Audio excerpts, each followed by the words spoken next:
part 2 of the video because these side notes I feel like are super important. I love reading these, and I feel like they give a lot more insight as to what a certain chapter might be talking about. So this side note is based off of Psalms 34, and it says, lacking no good thing. It says, my kitchen drawer is filled with so many gadgets that I can't find the one I need. When I'm searching through the tangle of sharp blades, I have too much, but I still want more. More is the caustic mantra of our society that defines us by our possessions. In an article in Sojourners, William Kavanaugh defines our condition in the relentless search for something else. Distinguishing shopping from buying, he notes, it is this relentlessness, the moving on to shopping for something else, no matter what one has just purchased, that sets the spiritual tone for consumerism. Must-haves become has-beens. Trends die and fads fade. The endless treadmill of greed keeps us chasing after the next thing instead of cultivating contentment as God intends. The curious truth is that the discipline... Guys, I don't know what's wrong with me this morning. I'm just still really, really tired. I've had a pretty rough week, so I'm just super exhausted. So bear with me. I apologize. It says, the curious truth is that the discipline of simplicity opens us to possibility, not sacredity. Greed keeps us stuck and selfishly turned inward. Simplicity is a constant yes to the call of the larger life of generosity. Simplicity quiets the voice of if only. If only I had XYZ, I would be happy. Simplicity helps us define our world on God's terms and offers a proper perspective to the richness we have materially and spiritually. There is always enough. In God's economy of simplicity, the basket of fish multiplies. The jar of oil overflows. Water is turned into wine. The banquet feast is shared with a stranger. Simplicity is not about going without, but going with God through the beautiful journey of a life saved in the simple abundance of grace. More is replaced with there is enough. As our mantra, one we can repeat with confidence, even in difficult times. As the psalmist rejoices, those who fear him will have all they need. Those who trust in the Lord will lack no good thing. Psalms 34, 9 through 10. That is the truth, because in our society today, it's not, sometimes it feels like it's not enough to just be where God has you in that moment. You're always looking for the next best thing, you know, the next best bigger house, bigger, you know, better car, whatever you might be into.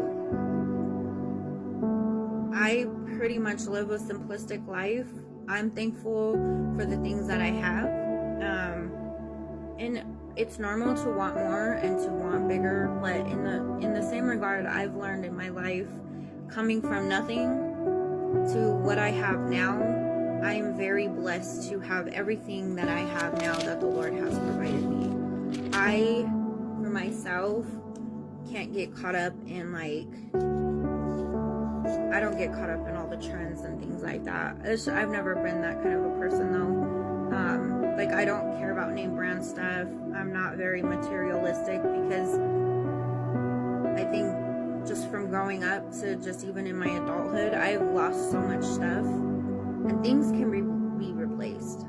You know, it's the people in my life that I care about, because there's only one of them, you know, and so, I don't know, that's pretty humbling to hear, which I love that. And then the last one is based off of Psalms 36, 5 through 9, and this one says, accepting God's hospitality. As I've worked to practice the spiritual discipline of hospitality, I've discovered that it ultimately begins with opening myself to receive God's hospitality towards me. Psalms 36, 5-9. I know a lot of Christians who know God loves them, but don't realize that God likes them too. God invites us. He draws us in. He accepts us. He offers us freedom, grace, warmth. With God, we can truly be ourselves. It's wonderful to have a specific time of prayer. It's also wonderful just to waste time with God, to come to Him with no agenda, to spend time with Him as one does with a friend. But when I find myself too drained to be hospitable, it's usually because I haven't wasted time with God, just soaking in the understanding that He loves and likes me. Unless I connect with God's love for me and see myself being hosted by God, I have little to give others. That is so true. If you're not taking time for you and God, because I feel like when we pour into God, God is pouring into us.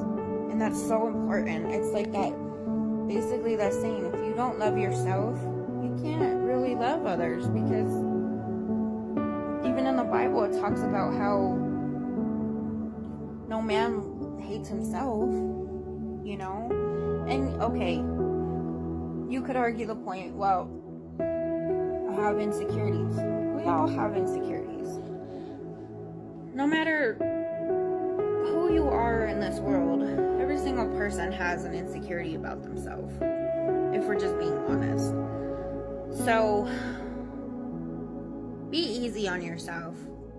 If I could say anything, especially with everything that I've been going through this week, give yourself some time to just be in the presence of God. Pour into Him so He can pour into you. Pour into others so that they can pour into you. And if you're anything like me, let the people who want to take care of you take care of you.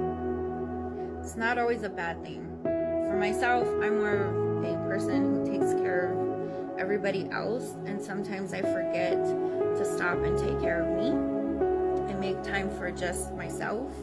And I'm still learning to do that, because my entire life, I've been so used to just taking care of others, and putting others before my own needs, and I'm learning to balance that out in a healthy way. So if you're like me, take that advice and run with it. Guys, protect your peace at all costs, no matter what, because God should come first in everything and anything that we do in this life. So again, I missed you guys. I am feeling better. I've been going through some stuff, health stuff, so just keep me in prayer for my health. I would appreciate it. I have a thing called chest wall pain, and it's been pretty vigorous these last few days. So like I said, I'm starting to feel better, but prayers are always welcomed. I would appreciate it.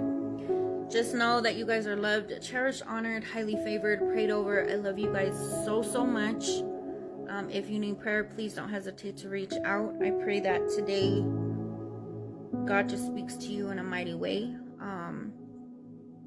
that His face shines upon you, and that you guys are blessed in every aspect of your life. So until the next one, I love you guys, and I'll see you in the next one, God willing.